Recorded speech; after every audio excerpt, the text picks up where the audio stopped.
September 27th, 2018. From El Cajon, California, this is episode 164 of You Can Bet On That. Hi, everybody. Welcome to You Can Bet On That, a podcast for the recreational gambler.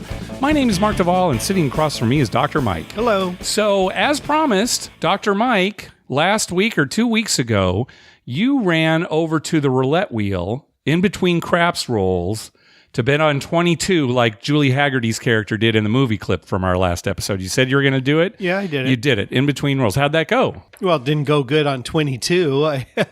I did win once. Okay.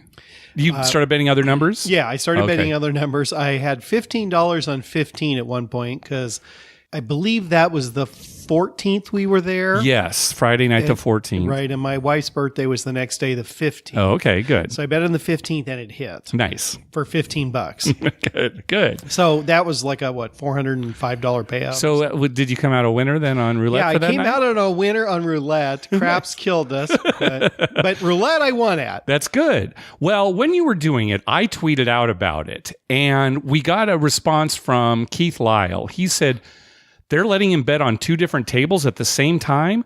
That's a huge no-no in Vegas.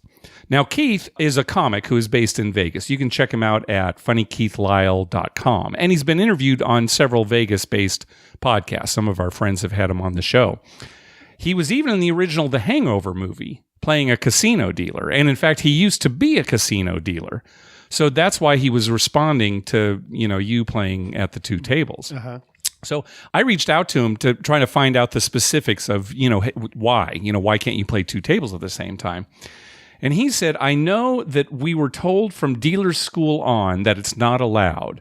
If there was a decision on roulette and missed a payoff or bet on craps, there could be I never got paid, or why did I lose, or someone else might claim the bet. Yeah, I could see that in roulette. Yeah, because there's a lot of people. There's so much going on, especially if you were not using roulette chips, right? You were just using. I was using regular $5 chips, right? Yeah. Yep. So that's understandable. Kyle suggested I call the Nevada Gaming Control Board to see if there was a specific regulation against it, because I'm thinking, is it really a law? Because I couldn't find it anywhere online. So I called, and I eventually got in touch with an agent who was based in Las Vegas. Very nice guy named Mike. He said that there's no gaming regulation against a player playing two table games at once. In fact, when I first asked him about it, he said something along the lines of, oh, yeah, I've seen people doing that before. And I'm thinking, okay, this is a gaming control board agent saying, oh, yeah, I've seen that. Okay, well, it must not be a problem. He went on to say that if it weren't allowed in a specific casino, it would be based on that casino's house rules. And I can certainly understand that. Yeah, I could see them making a rule to avoid confusion. Yeah, exactly, right. Because you're not standing there the whole time. Hey, that's my bet. Well, how do you know? You've been away from the table for 2 minutes. Yeah. Well, you know what? So you make some bets and you go to the bathroom at craps. Yeah, that is true. You come back. Yeah. People do it all the time, right? That is true. You make your fire bet and then you go to the bathroom. What's the difference? I guess, kind of like you were saying, it would be more of a problem on roulette, because at a craps table, typically the bets are set up according to where you're standing at the table. Right. So, a new dealer, anybody could come up and look and say, oh, okay, that's Dr. Mike's bet or that's Mark's bet. Right. Whereas at the roulette table, they pretty much rely on the different colored chips. Right. And if people stack up on the same number, you could have 8 or 9 different colors on a number. Right? Yeah, right. And if people are betting real, $5 chips or $25 chips, well, if I had a 5 and somebody else had a 5, whose is whose? Whose is whose? Right. And who put the 5 and who put the 10 if there's $15 out there. They didn't give you a problem for doing it at Harris, they didn't give me a problem at all. They encouraged it. Yeah, I know. Everybody was getting a big kick out of it. Where's Mike going? And well, when it started off, I started playing right when the table opened, the roulette table opened. That's right. Oh, yeah. So in fact, we were waiting. Me. That's right. Okay, so you were the only one. So it was the only one, and the dealer was kind of bored. She got a kick out of it because she got something to do. And when I would run back to the craps table to do something or whatever, she would pull the card. Yeah, it's card-based. Again, our roulette here is card-based. Yes. She'd pull the card and she'd hold it up in the air and so you could see it from the craps table. It was 13. 13 came up a lot. Yeah, you should have jumped on that. I should have jumped right on 13. 13 and 31. It's so funny. And even she's like, wow, 13 and 31 keep coming up. There's got to be a reason for that. Yeah, who knows? Next time. Well, it wasn't one of the dealers, one of the craps dealers saying that some people spin the wheel the same. So they have the same exact rhythm or whatever. So right, they have the same amount. So numbers come up more frequently than other numbers. But the thing is, again, this is roulette with cards, and they set up the cards are randomly assigned to all the slots on this wheel. At the beginning. At the beginning of a shift. But they don't change. No, they don't change. But for a dealer to know where every single card was and spin it. No, it's not that she knows. It's just that she might spin it the same and the same number might come up again. Oh, I see what you're saying. To get repeaters. Yeah, not that she's trying to do that. It's just that it happens. So think about this. In a regular roulette wheel, there's a ball. Yes. And when that ball, you spin it. And maybe you could spin it the same speed every time. Mm-hmm. Okay. You do it enough, you just it's the same speed. But when it falls into the slots there. The slots, it bounces. Well, they hit all those, they have bumpers in there, right, to make it random, and right? It takes weird bounces and can end up in different places. Yeah. So even if you spun the ball the same way, that doesn't mean that it's going to come in the same number. No, it might come within a group of numbers. It might come within a group, but it probably is not as accurate as this card thing, because that's a little like the big wheel. Yeah, it's like a big 6 wheel, but on its side. On its side. Right, so it's got a little ticker. Tick, tick, tick, tick. And the speed that you spin it ends the same. There's no ball that bounces around. Yeah, that's true. And randomly bounces. Yeah. So you can get where somebody some number can come up more frequently than other numbers based on how they spin it. Yeah. So what they should have them do, the casino was actually thinking about this. Yes. They should, so let's say it ended up and 31 came up. Mm-hmm. Well, then the wheel should just give a little spin or something beforehand, stop it, just randomly stop it. So the dealer can't really see where the spot was. The dealer really can't tell where and then when it's all the bets are placed, spin it again. Yeah, a dealer who was intent on cheating could probably get around that too. I'm not saying that they cheat. Well, I'm just saying that, as a player, you could say, okay, well, 13 and 31 keep coming up a lot because of the rhythm that she spins. And you're watching the dealer go. I see what you're saying. So it's not an inside job so much as just a dealer who, without thinking about it, just spins it at the same speed. Spins it at the same speed. Or the casino should tell the dealers, look, try and vary your speed. Yeah. Sometimes give it a real... Well, maybe they do tell him that. I don't know. Although the dealer we were talking to, it didn't sound like they were doing it. No, because he was saying that, some of the dealers are so accurate. They spin it the exact same way every time. Yeah. And so you get a lot of repeated numbers. Okay. Well, I guess I got to start tracking roulette now. Card-based roulette. Thanks, Dr. Mike. Card-based roulette. You should look into that. Just spend a whole day.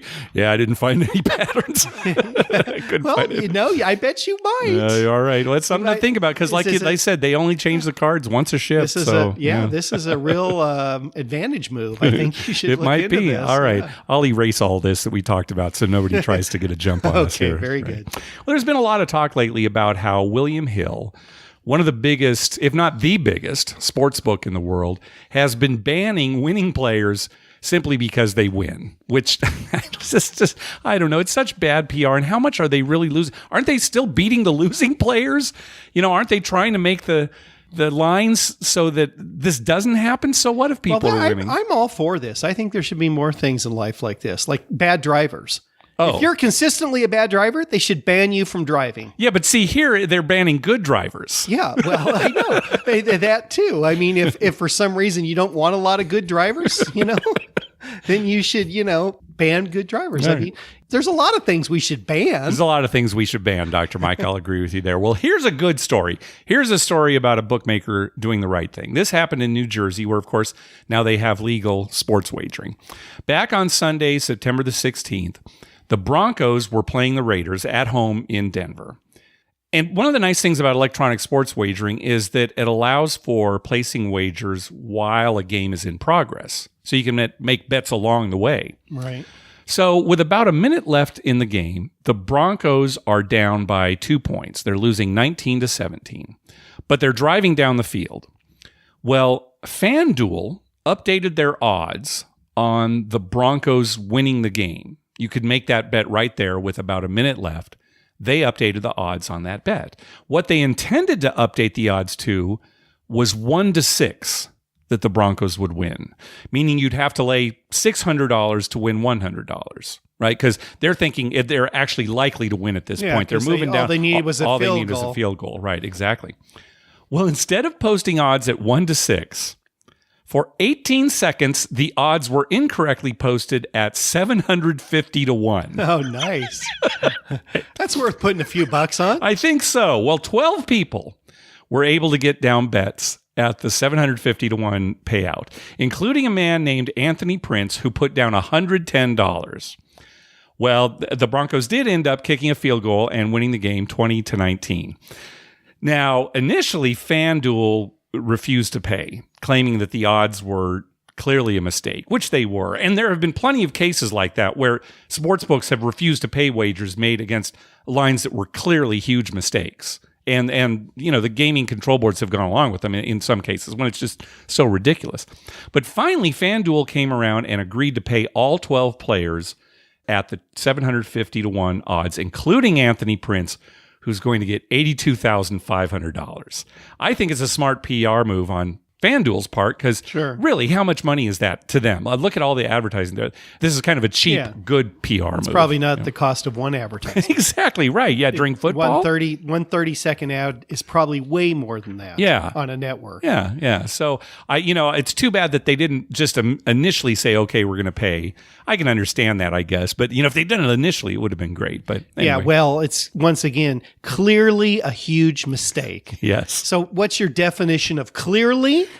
What's your definition of huge? And what's your definition of mistake? All right. Well, and what's your definition of is while we're at it? I can't. Because if you can come up with different definitions of all those things, I mean, I'm a little confused. I can't tell you where the line is. Yeah. But when a team is driving and all they need is a field goal to win and time will run out, and you're offering 750 to 1 odds, well, I'd say maybe they have a crappy kicker.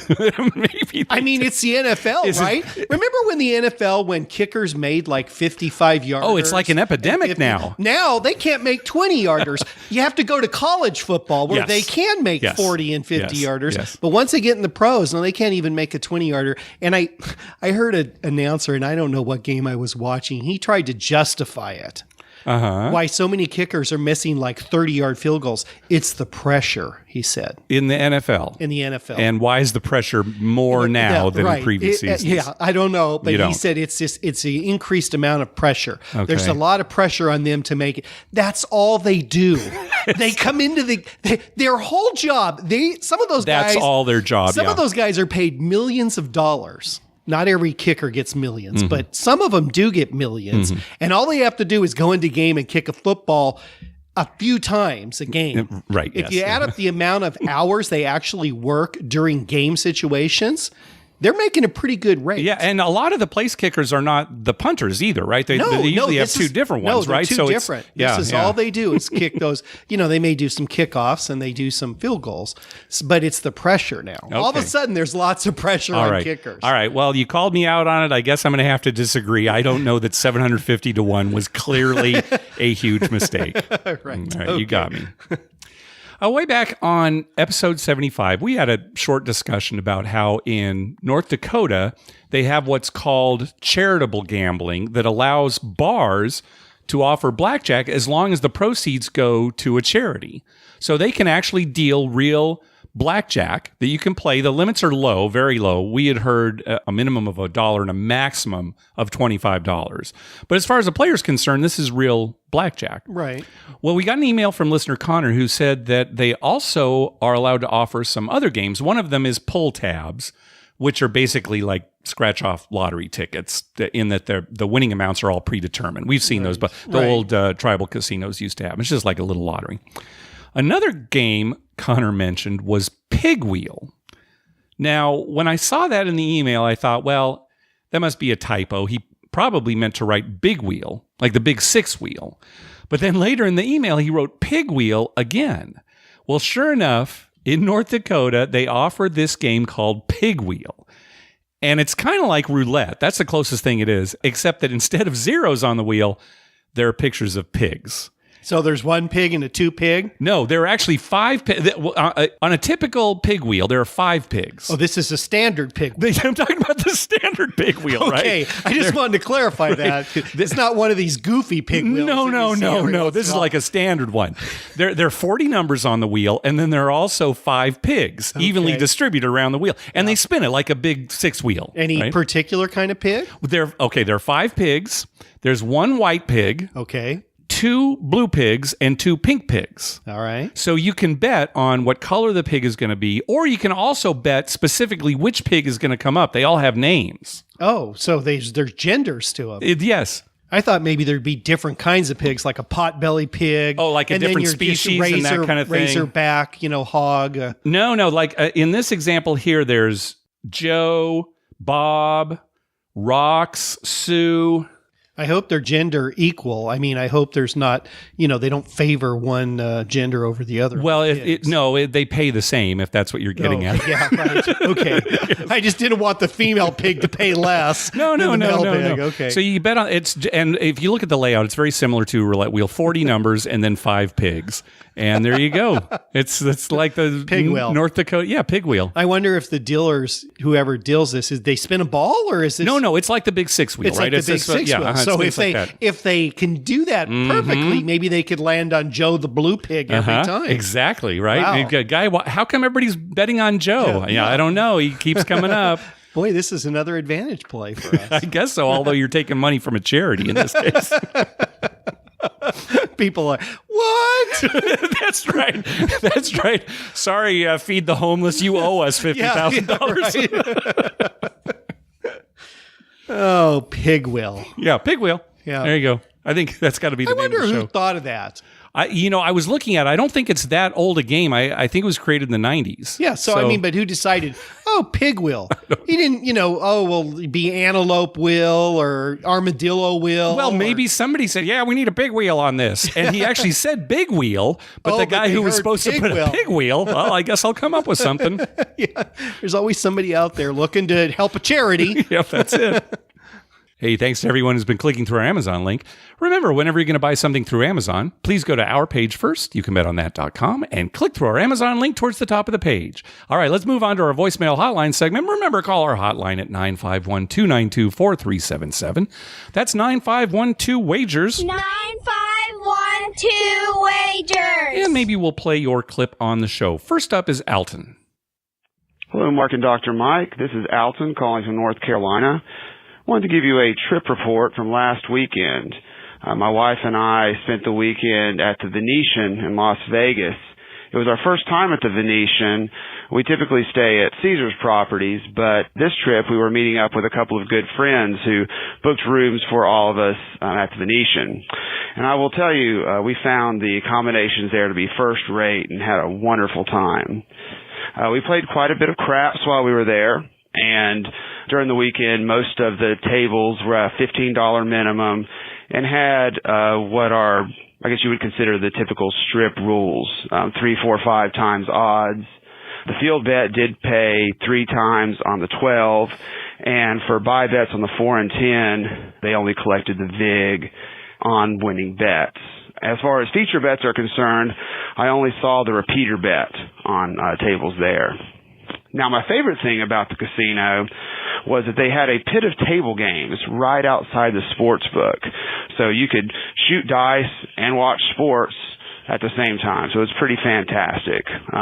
We got in Friday night, played a little bit, went to bed, and I got up early Saturday morning, went and placed some bets on the college games, and then started shooting dice around 9 a.m., when the college games were getting started. I tell you, they had a great crew there, very professional, a lot of fun, and we had some really great rolls that morning. There was one guy in particular just kept hitting 4s and 10s, and I was pressing my buy bets up. Unfortunately, I never got to anywhere close to the 5,000 that you guys hit at Caesars that time, but definitely had a very, very profitable morning. Actually ended up cashing out with about 4 times my buy-in. So that was a great start to the weekend.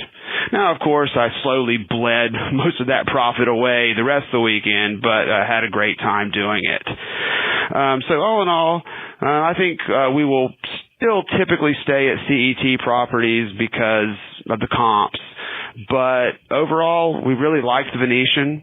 Probably the only negative thing I have to say about it is the prevalence of 6-5 blackjack. But hey, that's unfortunately what we're seeing more and more of on the Strip.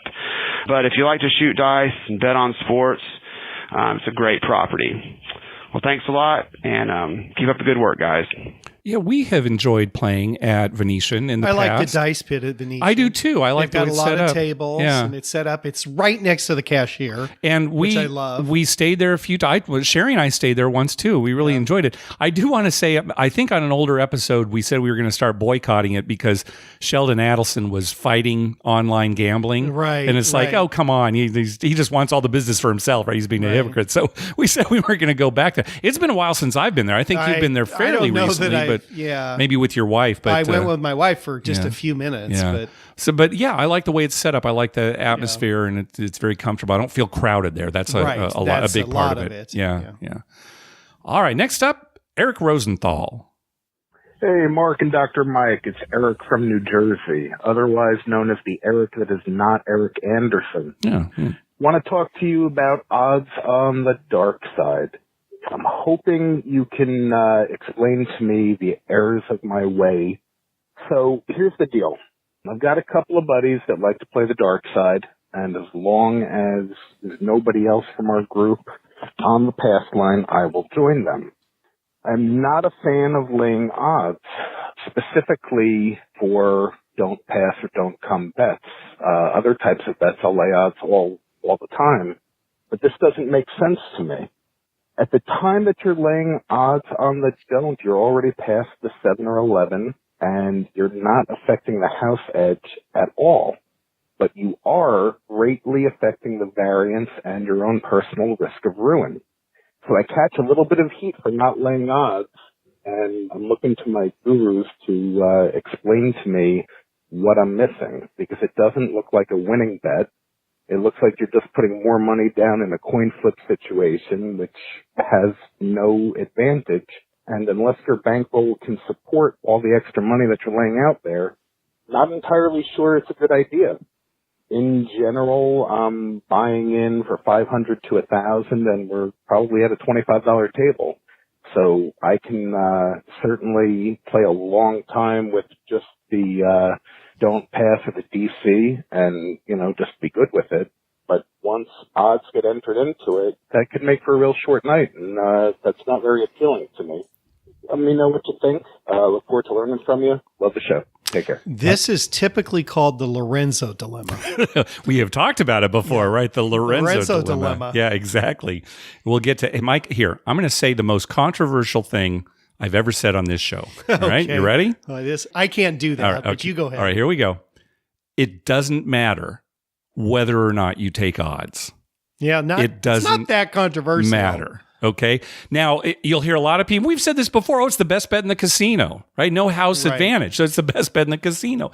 Sometimes you'll hear that when you take or lay odds, the house edge is reduced. Well, that's true if you're talking about the overall amount you're wagering. But keep in mind that you've increased your bet by taking odds. Right. You're betting more now. The house edge has gone down, yes, but the amount you're wagering has gone up. I think that's Eric's point. Exactly. As a result, your expected value, which is different from the house edge, your expected value hasn't changed. And let me give you an example. Let's say you've got $50 on the don't pass. Now, the house edge on the don't pass is around 1.4%. So in the long run, you'll lose about 70 cents every time you bet $50 on the don't pass. That's without laying odds. Now, let's say you plan on laying 500 odds every time a point is established. So when you have a point, you've now got $550 at risk. The house edge on your entire bet has gone down to less than 0.5%. Because the odds. Right, because the odds. Right. But you're betting more. So what's your expected value in the long run? It's negative 70 cents. Exactly the same. Right. Right. So it doesn't matter whether or not you take odds. Now, in the long run. In the long run, that is a good point, because in the short run, yes, it does affect your variance quite a bit. And that's kind of what Eric was saying, because when you take odds, you're simply putting more money at risk. Right. So of course, you're more likely to have big wins, but you're also more likely to have big losses. Exactly. Right? And your bankroll might not be able to handle it. Right. So Eric is right about taking odds on the don't. But here's the thing. Everything that I've just said about laying odds on the don't pass and the don't come also applies to taking odds on the pass and the come. It doesn't matter in the long run whether or not you take odds. Your expected value is the same. If you do take odds, your variance goes up. What we do say is that if you've got a choice between betting $50 on the don't pass and not taking odds, or betting $5 on the don't pass and taking odds, which in both cases will result in you risking about the same amount of money, right? $50 just on the don't pass, or $5 on the don't pass with, say, $50 odds. It's roughly the same. Definitely bet the $5 on the don't pass and take odds, because your expected value will be negative 7 cents instead of negative 70 cents. And the reason for that would be on the come out, you're only going to lose 5 when 7 and 11 come up versus 50. Mm-hmm, exactly. And that's the difference. It really is think, ignoring the come out rule. No, you can't ignore you can't ignore that. That's too big that's a big part of it. Yeah. And again, the same thing applies to the pass line and come bets. Right. So there you go. And yeah, if you don't like laying odds, fine. Yeah, it won't matter in the long run. Right. Yeah, it's the Lorenzo dilemma, because Lorenzo was always telling you, don't take odds, just bet more. Bet more just on the don't pass, right? And then if, 2, 3, or 12, or 2 or 3, not 12. But then once you've established a point, you got more money. It's going to pay even money instead of the odds. Well, getting past that come out roll, you can't just... It's hard to get past that. Yeah, that's it. Hey, if you haven't already, go back and listen to the 2-part episode of Gambling with an Edge with Eric Rosenthal. He talks about taking advantage of the big loss rebate Revel had before they closed. And he talks about a lot of ways to maximize casino and airline rewards. It's really good. It's a 2-part episode, so go listen to that if you haven't done that yet. Yeah, that was a good question. And I still think a lot of people would be confused by it, because it's not... It's counterintuitive. It's exactly. That's exactly what laying odds on the don't. It's counterintuitive, and people have a hard time wrapping their head around stuff like that. And it won't be the last time we get this question, because it is. It's a hard concept to get around, but it doesn't matter. So if you don't like doing it, then don't do it. Don't do it. Like most of my life. Exactly. Yeah. All right. So let's keep talking about the don't, this time from Tim Lawson. Hey guys, Tim Lawson here from The Better Life. I listened to your episode from a few years back on playing the don't side, and of course, a lot of us don't players agree that to be a nice player, you don't cheer or you don't celebrate any winnings. What I'm curious of, and forgive me if you've talked about this in an episode that I haven't heard yet, but what I'm curious is, what are your thoughts on if you're shooting from the don't? Are you allowed to celebrate a win as the shooter? Curious your thoughts. Thanks. So he says, if you're shooting from the don't, yes, you're an idiot right up front. Okay? Right. That's my opinion. Yeah, sorry, Tim. What if he's alone at the table? Well, that's fine. Yeah. That's fine. Right. Or so if you're alone at the table or everybody's betting the don't. Right. It's okay to shoot from the don't. Well, yeah, because somebody has to shoot, right? Right. That's right. Yes. But if you're the one don't player and the dice are passed to you, why not just pass them? That would be my first thing. But his question is, if you are shooting from the don't, and I agree, I don't like doing it. I never do either for that same reason. Because there's too many bad scenarios. Yeah. Right. There's a few good ones, but there's way more bad ones. Well, we talked about that guy at Mirage that we were playing with who was shooting from the don't. He was the hottest shooter all day. Right. He's just killing. So then he feels like crap. Right. Yeah. Right? And we're all whooping it up. Right. Well, okay. So Tim said, is he allowed to celebrate? And I think what he's asking is, what's the etiquette? No, I think if you're shooting from the don't, it doesn't matter. If it's still a table of pass line players and you happen to be shooting from the don't. Depends on what you mean by celebrate, how you define celebrate. I mean, if you jump up and scream and run around the table, that's a little excessive. But if you just give a smile or say, okay, that's fine. Well, I think just like we do when we're shooting.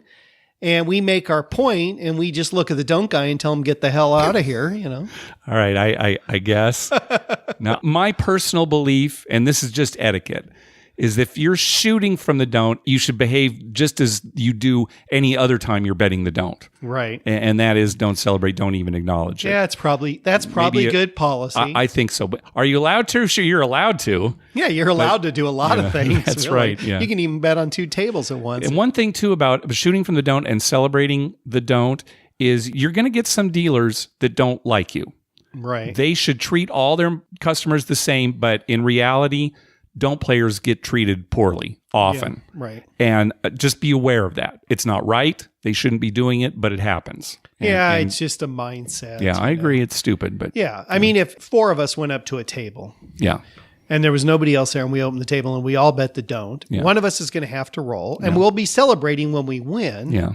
It's just, I think a dealer who is just anti-don't Right. would not have as much of a problem with that as a single don't player at a table. It's just hard We've when seen there's, it. everyone on the table betting the pass line and there's the one don't guy, Yeah. and if he goes off celebrating when the 7 comes, or remember a few weeks ago out at RingCon, there was a guy who was actually saying stuff like, come on 7, Yeah. come on 7. Right. And I mean, really? He was trying to get a rise out of everybody. Yeah. That was his whole point. He was trying to get under everyone's skin, and he was doing a good job with me. Yeah, that's true. Yep, because the dice were cold. Yeah. Yep.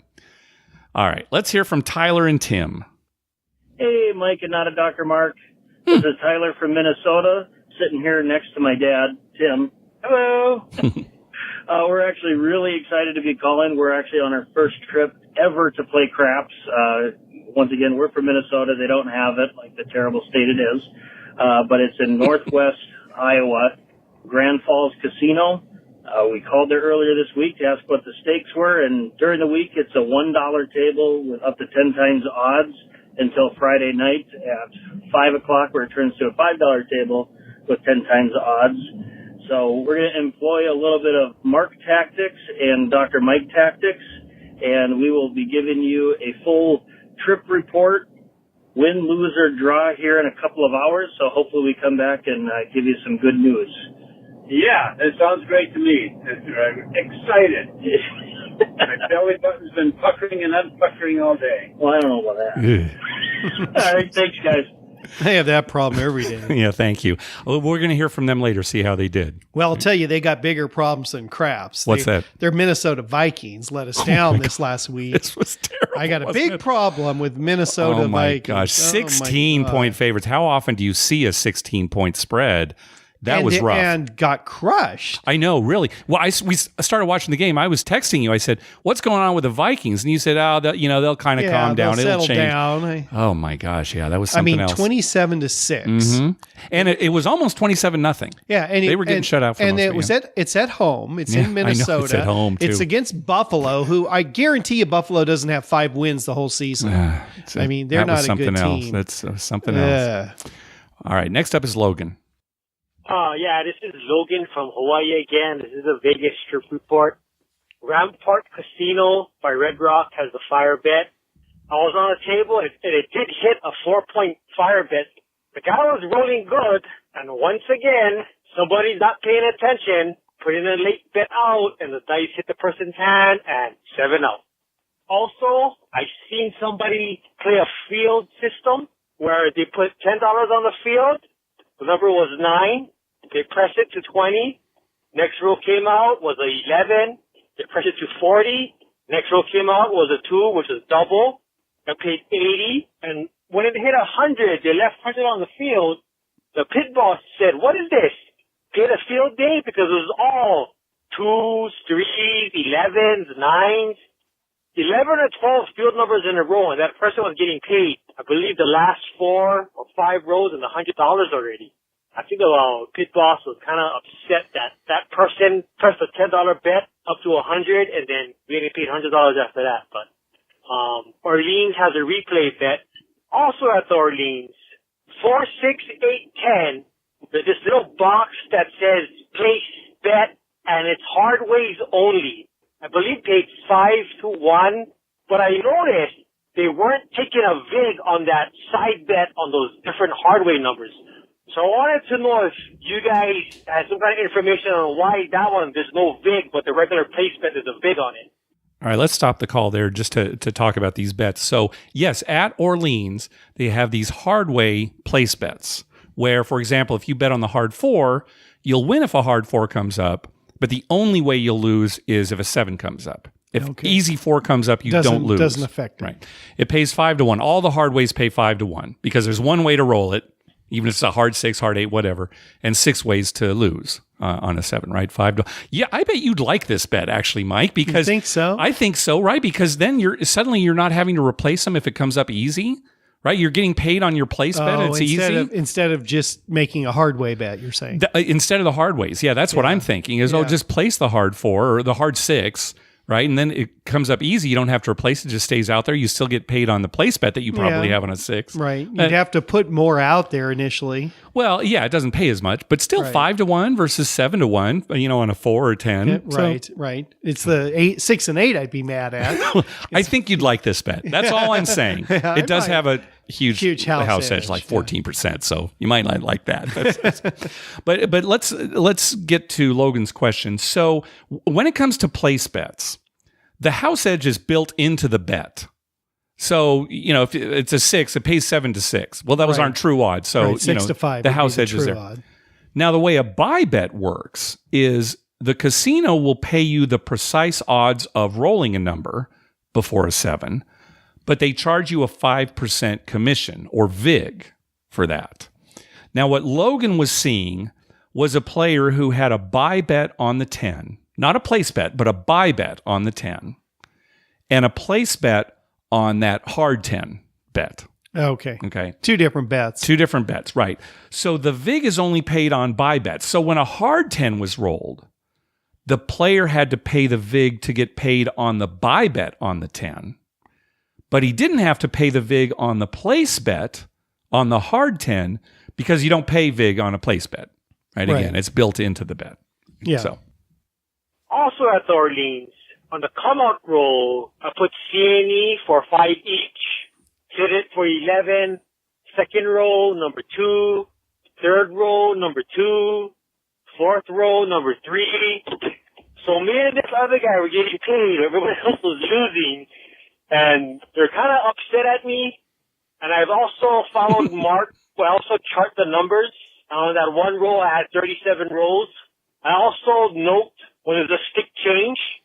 I also am a dice setter, so when a stick change happens, I also change my set from a 5-3 to a 4-1, depending on what I'm feeling at the time. I also, when I'm charting the numbers, I also write when there's a late buy-in the middle of the roll. Once in a while, Mark also does those, marking late buy-ins or stick changes, and seeing if a 7 comes out when those things happen, I should say. Maybe it's anecdotal on my part, but once in a while, Mark had a view on that. Thank you. Yeah, so just to be clear, when I have written down numbers in the past, it's just been for curiosity, just for something to do, to look at the rolls afterwards, but I'm not looking for patterns because there are no patterns. I've turned my headphones off. I'm not listening to any of this nonsense. Right.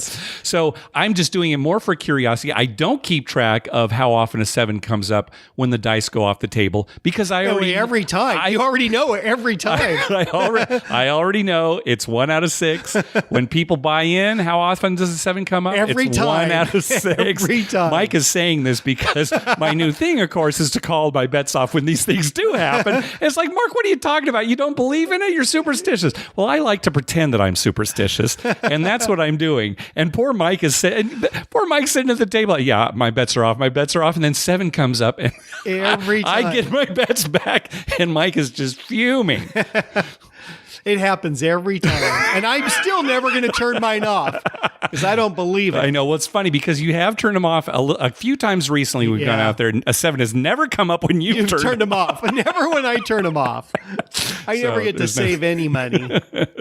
So there you go. I think there's a big button they push, honestly. Because, Mike got his bet off. Let's roll an 8. His bets are still off. How about a 6? Oh, his bets are on? Okay, 7 out. You're probably right that's so sophisticated out here at Harris with the dice and the cards. Yeah, with the cards. They've got something going on. They there. do have got something. Some foot pedals. You know what? Buttons It probably is. When they see that I've turned the bets off and that you haven't, they've got a separate stack of cards. Yeah, right. All the reds are a 6 and all the greens are a 1, so that no matter what, it'll be a 7. Right. So that's what they do. That's what they do. That's probably finally it. That makes sense. All that's right. probably it. I can kind of tell that was happening because you know how they were getting that filling or whatever. What did he say? Depending on his feeling, changing the dice. Yeah. I get a big filling in the rear end. All right, every time that happens. I'll tell him next time I turn my bets off. I say, don't use the special cards. Just do a regular for Mike's sake. All right, next call.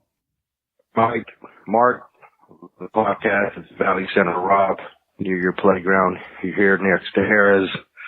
Just wanted to say thank you to Dr. Mike, Appalachian State, Arizona State. Love your picks. Been feeding you every week. Keep them coming, boss. Keep up the good work, guys. Bye. I think he's being sarcastic, Dr. Mike. I don't know. Your picks have been a little rough. You can't blame yourself, though, for picking Minnesota. Everybody picked Minnesota for the survivor pool. Right. And you won one game in your college this last week, didn't you? I won the important one, too. The important one. Okay. Yeah. I think Rob's just, he's fading your... Yeah, it's okay. It's all right. I'm used to it. Okay. All right. I can take more up the from... All right. Next up is Josh. Hey, Mike and Dr. Mark. This is Josh from Austin. Quick trip report. Just got back from Vegas a week ago, and I wanted to say that we had gone to the SLS. I've heard you all talk about it a lot, and I just wasn't impressed. I walked in there, and it felt like somebody had hollowed out a warehouse and put some nice carpet and tables in there, and there was very little action going on, and it just seemed like an abandoned warehouse. It was something off of just a bizarre TV show. So not a fan, but I did go to this Flamingo, and while I was waiting for some friends while they were gambling, I was sitting at a slot machine and just happened to put $10 in. And I don't play slot machines at all, and I kept hitting max bet. All of a sudden, the thing goes crazy, and everyone's looking at me, and the thing paid out $965. So that was a win for me. Nice. Overall, it was a great trip, and I can't wait to go back. Thanks. I think Josh has figured out SLS. How's that? How they did it. How they made that casino. It's just a warehouse. They slapped some carpet down and threw some paint on That's how it did. Put up a pig wheel and opened the door. We haven't been to SLS in like 4 years. I was looking at the last time we went after they opened. It was right? It was shortly after they opened. Now, Right. I actually do kind of like a warehousey open thing, but if there are no people in there, then it's really depressing. There's no question. It's like, where is everybody? I kind of liked it. But we actually stayed there. I would never stay there again. No, the room was terrible. Very small. That was a lot of it. The it's old rooms. They're the old Sahara rooms. Why didn't they combine rooms? Well, who knows? Load bearing walls. I don't know. Load bearing walls. It's the SLS. That's right. Well, they're going through some changes there, so maybe they'll change the rooms. Okay. But SLS location. That's another problem too, right? You don't just walk over to SLS. Yeah, there's a reason that Sahara went out. Yeah, that right. Yeah, I mean that is a reason too. Well, it was kind of on its way out, just getting run down. But that's true. Really isn't close to anything else. It's in a bad spot. Yeah. All right, you know who we haven't heard from in a while? Ian? Yes. All right. Let's hear. Hi, Mark and Dr. Mike. It's Ian Dunk from Leicester in England. Just thought I'd give you a little bit of a update on a local casino. It was in Bournemouth, or Bournemouth as you might like to call it, down on the south coast of England. And it was craps. They've introduced a craps table to try and get English, British people to play. But it was 1/3 of the size. It was tiny. Just 5 people could crowd round this really small table. And you can imagine throwing the dice. It wasn't a particularly long distance. Just one dealer with the stick. The dice weren't even hitting the back wall on many of the throws, so you can imagine that was causing me a little bit of a laugh to see that happening. But of course, none of us, other than me and my wife Lara, who play the game, really knew what they were doing. There was no odds allowed. There was no don't. There was a pass line, but of course you couldn't do the odds on that. There was a field bet. There were the place bets, which appeared to be the same odds. But interestingly, the Hardways, the 4 and 10, it was clearly marked on the felt, was paying out 7.5 to 1, and the 6 and 8 was paying out 9.5 to 1. So it was quite enjoyable. It'd be great if we could get craps really mainstream in this country, but I just can't see it. But I suppose it was an introduction to the game, if nothing else, and at least the local casino there was trying. It was a bit of fun, not quite the Vegas experience.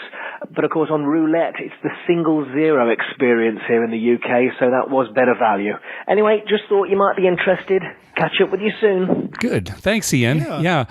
Ian probably doesn't realize that that Bournemouth Casino had called you and asked about odds. Oh, and you told them the truth. That they really don't matter. It really doesn't matter. Yeah. So why put it on there? Yeah. We're playing in a little boat, and we don't have room for them. And you're like, well, it won't matter. That's right. You know what, Mr. Bournemouth, just don't even offer odds. I'd forgotten I asked. But, you know, he was talking about how the dice weren't even getting to the end of the table. I just imagine these people rolling it like you'd roll Monopoly dice, right? Like just right in the middle there.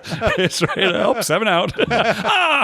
Boxcars. Yeah, the payouts on the Hardway, 7.5 to 1 and 9.5 to 1. That actually is pretty consistent within the few craps tables in the UK. In fact, Lola's at the Hippodrome. Those are the payouts on the Hardway, 7.5 to 1, 9.5 to 1. Which is nice. I wish we had that. Nice. I think they may have it at some of the tables in Australia too, or 7.5 to 1, 9.5 to 1. So yeah, that is something that certainly for you, Dr. Mike, since you're a Hardway player, I'll try to petition for that. This might be my new favorite name, Bournemouth, because I think of the Bourne identity. As soon as I saw that, I thought of the Bourne identity. All right, it's Bournemouth. All right. It's Bournemouth. Okay, but it's spelled mouth. I know. Even Americans should say Bournemouth. Okay. Okay. All right.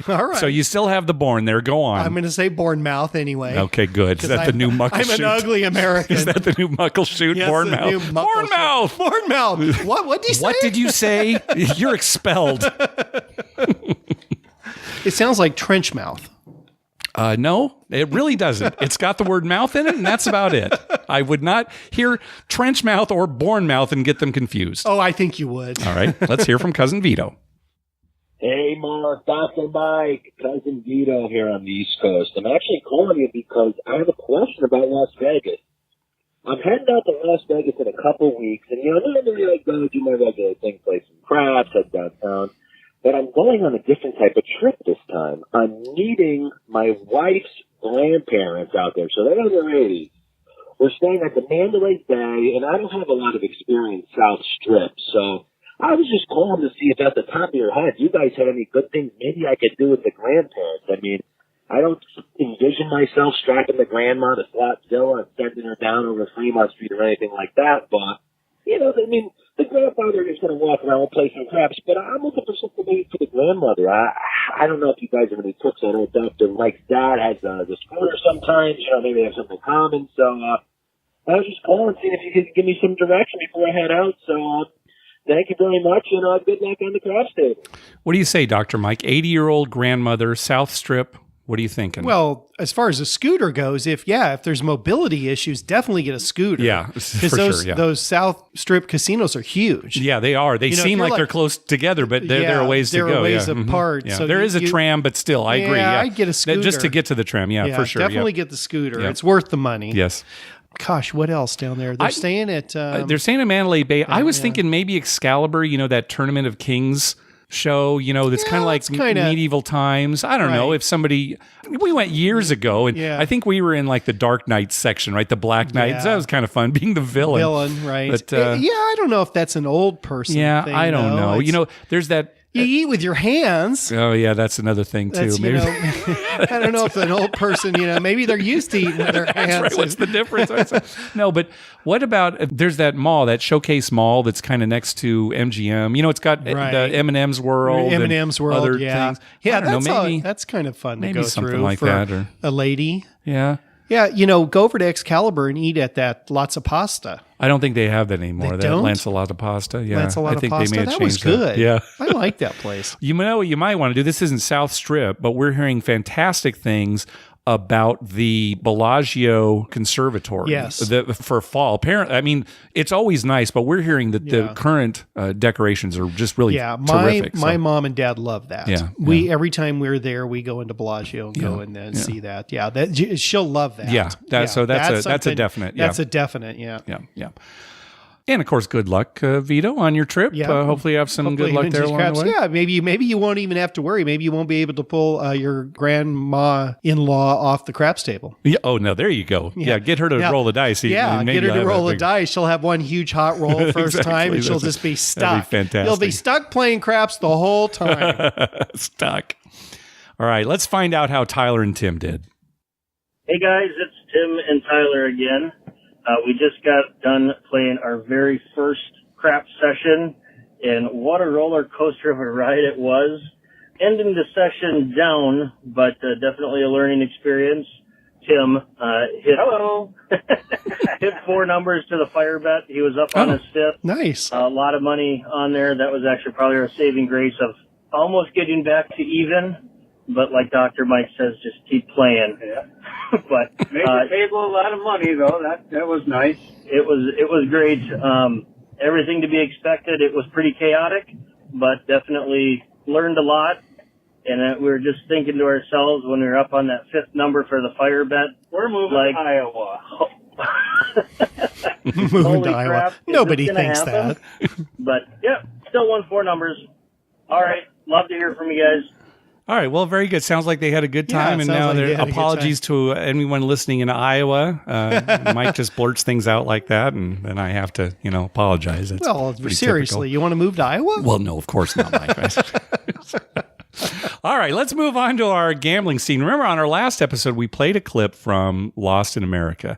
And we promised to play a follow-up clip this episode. So once again, Albert Brooks and Julie Haggerty play a couple, David and Nancy, who have dropped out of society to live a life on the road in their big RV. And they had around $100,000 that David called their nest egg that was going to allow them to live without having to work. They were just going to camp and, live out of the RV. Well, one of their first stops on their journey was Las Vegas. And Nancy ended up losing their entire nest egg at the roulette table at the Desert Inn. That's the clip we heard last episode. So David, who is a former advertising executive, goes to see the casino manager with a plan to get their money back. The casino manager is played by iconic producer-director Gary Marshall, responsible for Happy Days on TV and The Odd Couple, and he directed Pretty Woman. And, Laverne and Shirley. Of course, Laverne and Shirley. And I just love how straight he plays this character as the casino manager. Just very realistic. So it's a bit of a long clip, but here's Albert Brooks as David going to the casino manager's office and trying to convince him to return their money. As the boldest experiment in advertising history, you give us our money back. I beg your pardon? Give us our money back. Think of the publicity. The Hilton Hotels has these billboards all over Los Angeles where the winners of these slot machine jackpots, their faces are all over L.A., and I know that works. I've seen people at corners look up and say, maybe I'll go to the Hilton. Well, you give us our money back. I don't even know now because I'm just coming off the top of my head, but a visual where if we had a billboard and the Desert Inn handed us our nest egg back, this gives the Desert Inn, really, Vegas is not associated with feeling. Well, first of all, those people on those signs, they won. You lost. But that's it. That's the campaign. What's the campaign?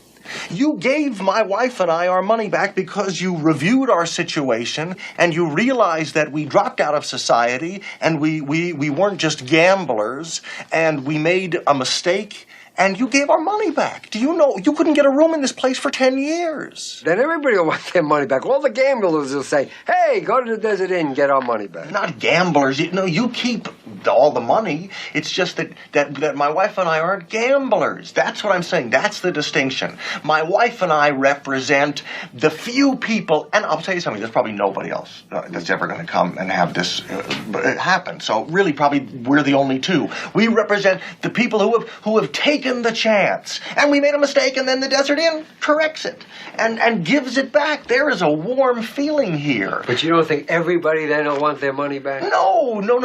In the campaign, you make a clear distinction between the bold, who would be my wife and I, and then all the other who come here to see Wayne Newton. I like Wayne Newton. I said Wayne Newton? What were you talking about? I heard you say see Wayne Newton. I like him. That makes me a Oh, no. I'm stupid to use an entertainer as a dividing point. I just meant all the people that come here carefree on their way to see a show, and my wife and I, who, if you knew us, believe me, you would believe me. You're bold. Yes. So what do you think? I don't think the sign's going to work and giving by... The sign is wrong. The sign is wrong. A jingle. A television campaign. The Desert Inn has heart. The Desert Inn has heart. The Desert Inn has heart. It's enough. The casino is our main means of income. Not the coffee shop, not the show. The casino, that's what pays all our bills. So if we give everybody their money back, we can't pay our bills. I'm sorry, we can't change our policy. Okay, play a fun word game with me. This will do it. What do you think of when you think of a hunting lodge? Hunt. Yes. What do you think of when you think of a rest home? You rest. So, you see, we're going to associate the Desert Inn with something beautiful. You don't think of anything here now, do you? Gambling. That's why people come here. That's they right. gamble. They want to go to hunting lodge, they go to Wisconsin. They want to rest, they go to New Orleans. They want to gamble, they come to Vegas. That's what it's called, gambling, Las Vegas gambling. You see signs around this town with guys with guns shooting ducks. It's a gambling place. They don't shoot ducks, raccoons, beavers. They come to gamble. That's what we do here. Now, you're a nice guy. You make me laugh and everything. But our policy is we can't give your money back. I'm real sorry. Say goodbye to your wife. I got to go home. What about Miracle on 34th Street? It's a Christmas movie. Yes, it was. Now, there was Gimbals, who was afraid that if they gave something up, that they would lose. And they wound up benefiting. He was afraid that if he gave to Macy's, he would lose his business, and he didn't. It's the same situation. This costs you nothing. To give us our money back is nothing. You would be the one who would benefit. Wrong. In that movie, Santa Claus took care of everything. There was Macy's, Gimbals, but Santa Claus came, and he fixed the whole thing. We don't have Santa Claus. Then we get him. Who? Santa Claus. We get him. That's the ad campaign. There it goes. I have the chills. We get Santa Claus. He's the one on the billboard. He hands us our nest egg. We associate for the first time ever Christmas and Las Vegas. Las Vegas, a Christmas place to be. We're finished talking. I know it's a long scene, but I love that scene, right? Where he's trying to convince him. And Gary Marshall's character is just, obviously he's not going to budge. Right? Why would he? Right? It does, but he's getting a kick out of listening to this guy up to a point. It's funny. Gary Marshall was a good actor. I know. In roles like that. As talented as he was as a producer, director, and everything, he really is a good actor. In a role like that. I had not seen him in anything when I originally saw that movie. And I thought, geez, did they really get a casino manager to come in and do that part? Yeah. Oh, yeah. So there you go. And once again, thanks to Paul for the suggestion on that movie. All right. Well, that's going to do it for this episode. We want to thank some people for some PayPal donations. First of all, Brian Dancer for his recurring donation. Thanks very much. Also, Brian and Sarah for their recurring donation. Also, thanks to Brett for his karma donation. He says, it's for a trip this weekend with my parents for my mom's 58th birthday. Last time it worked for my first ever hand pay. Ooh, so maybe these karma donations, they work for some people. Well, I guess. Thanks for the great work. Love the podcast. Hey, be sure to check out our TV listing showing all the gambling-related shows coming up within the next 2 weeks. We update those listings every Wednesday using a customized program that searches through all the raw American TV data. Just go to youcanbet.com/TV-listings. We'd love to hear from you. Call our voicemail hotline at 951-292-4377. That's 9512-WAGERS. Or you can email us at youcanbetonthat@gmail.com. You can also follow us on Twitter at YouCanBetOnThat and on Facebook at facebook.com/YouCanBetOnThat. Finally, please go to your favorite podcast app and write a review on us. We love getting your feedback. What do you got for us here at the end of the episode, Mike? Well, I was going to give you my football picks, but now I don't know if I should even do that. It's Rob's listening. I'm going with Texas to beat Kansas State, giving away like 8 points or something. And that's your best bet?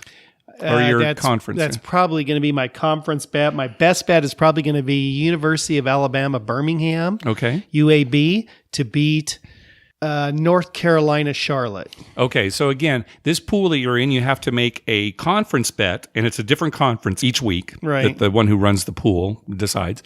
You have to have a best bet. You said that. And the third one, you have to pick an underdog, at least 7-point underdog, to actually win the game, not just cover, but to win the game. So who's your underdog this time? I haven't decided 100% on that yet, okay, but I'm leaning towards Army to beat Buffalo. Okay, all right. Oh, another game to watch might be that Hawaii-San Jose State game. Okay. Because I think Hawaii's only given away 10 points, and San Jose State is not very good. Okay. So that could be a win. There's also Boise State, Wyoming, and Boise's giving away like 17 points. But once again, Wyoming's not very good. So Okay. All right. Those are two games I've kind of marked. Once you actually make your picks officially, I will tweet them, and then everyone in the Twitterverse can decide what they want to do with that information. That'll be tomorrow morning, probably. All right, very good. So about the same time as I post this episode. Yep. All right, very good. All right, thanks for listening. Good night.